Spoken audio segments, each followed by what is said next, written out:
Hi అండి. అందరూ ఎలా ఉన్నారు? బాగున్నారా? నేను ఈరోజు బొబ్బర్లతో అట్టయితే ట్రై చేశానండి. చాలా టేస్టీగా వచ్చింది. సో, ఈ రెసిపీ మీతో షేర్ చేసుకుందాం అనుకుంటున్నాను. ముందుగా దానికోసం బొబ్బర్లు ఒక కప్ తీసుకుని, 2 కప్స్ ఆఫ్ వాటర్ తీసుకుని కుక్కర్‌ని అయితే విజిల్ పెట్టానండి. 3 విజిల్స్ అయితే రప్పించాను. 3 విజిల్స్ వచ్చిన తర్వాత అది కూల్ అయిన తర్వాత విజిల్ అయితే తీసి ఇది ఉడికిందో లేదో అయితే చూస్తున్నానండి. బాగా ఉడికింది ఇక్కడ. సో, ఇప్పుడైతే వాటర్‌ని అనేది డ్రైన్ చేసేసుకొని బొబ్బర్లని పక్కన పెట్టేసుకోండి. ఇప్పుడు అట్టుకు పిండి ఎలా తయారు చేసుకోవాలో చూద్దామండి. నేను ఇక్కడ 2 కప్పుల వరిపిండిని అయితే యూస్ చేస్తున్నాను. 2 కప్పుల వరిపిండికి నేను 4 కప్పుల వాటర్‌ని అయితే ఒక ప్యాన్‌లో వేసుకున్నానండి. వేసుకొని చిన్న ఫ్లేమ్‌లో ఉంచాను. కొంచెం సాల్ట్ అండ్ ఆయిల్ కూడా వేసుకున్నాను. కొంచెం మరిగిన తర్వాత 2 కప్పుల వరిపిండిని అనేది వేసుకోవాలండి. వరిపిండి అంటే నూక అనమాట.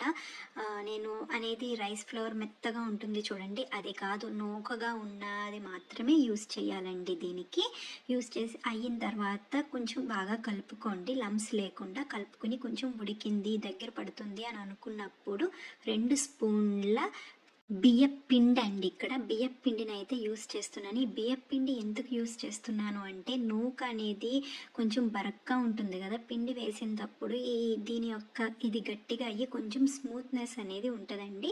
ఇలా ఉడికిన తర్వాత వాటర్ అంతా ఇనుక్కిపోయి ఉడికిన తర్వాత మనం ఉడకబెట్టుకున్న బొబ్బర్లు ఉన్నాయి కదా, ఆ బొబ్బర్లని కలుపుకోండి.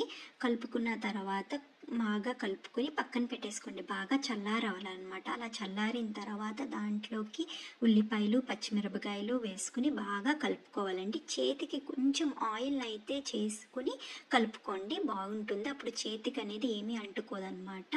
అలా కలుపుకున్న తర్వాత మనం అలా ఉండ కింద చేసుకుని పెట్టుకుంటాము.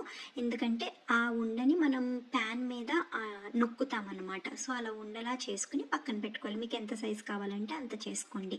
ఇప్పుడు స్టవ్ ఆన్ చేయకుండా ప్యాన్ పెట్టుకొని ప్యాన్ మీద ఆయిల్ అనేది గ్రీస్ చేసుకున్న తర్వాత నేను చూపించే విధంగా ఈ అట్టును అనేది నొక్కాలండి.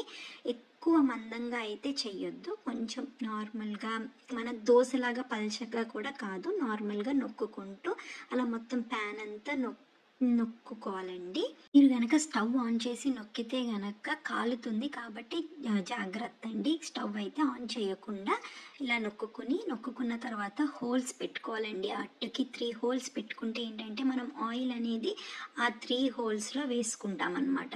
అలా ఆయిల్ వేసుకుని తర్వాత మాత్రమే స్టవ్ అనేది ఆన్ చేసుకోండి. స్టవ్ ఆన్ చేసుకున్నప్పుడు చాలా చిన్న మంట మీద ఇది కాలాలండి. ఒక 15 నుంచి 20 నిమిషాల వరకు అయితే చిన్న మంట మీద కాల్చుకుంటే అట్టు అనేది చాలా బాగా, అంటే చాలా క్రిస్పీగా చాలా బాగా కాలుతుందండి. చూసారు కదా, ఇలా 15 నిమిషాలు అయితే కాలిన తర్వాత నేను ఈ అట్టుని మెల్లగా తిప్పుతున్నాను. మెల్లగా తిప్పి సెకండ్ సైడ్ కూడా నేను కొంచెం కాలుస్తున్నానండి. చూసారు కదా కలర్ అనేది ఎంత బాగా వచ్చిందో. తర్వాత నేను మళ్ళీ మూత పెట్టి ఆ సెకండ్ సైడ్ కొంచెం ఆ సాఫ్ట్నెస్ కాకుండా కొంచెం క్రిస్పీగా ఉండడం కోసం నేను ఒక 5 నిమిషాలు మాత్రమే ఉంచాను.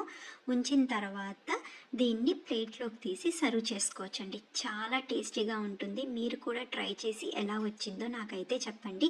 తప్పకుండా సబ్స్క్రైబ్ అయితే చేసుకోండి ఫ్రెండ్స్.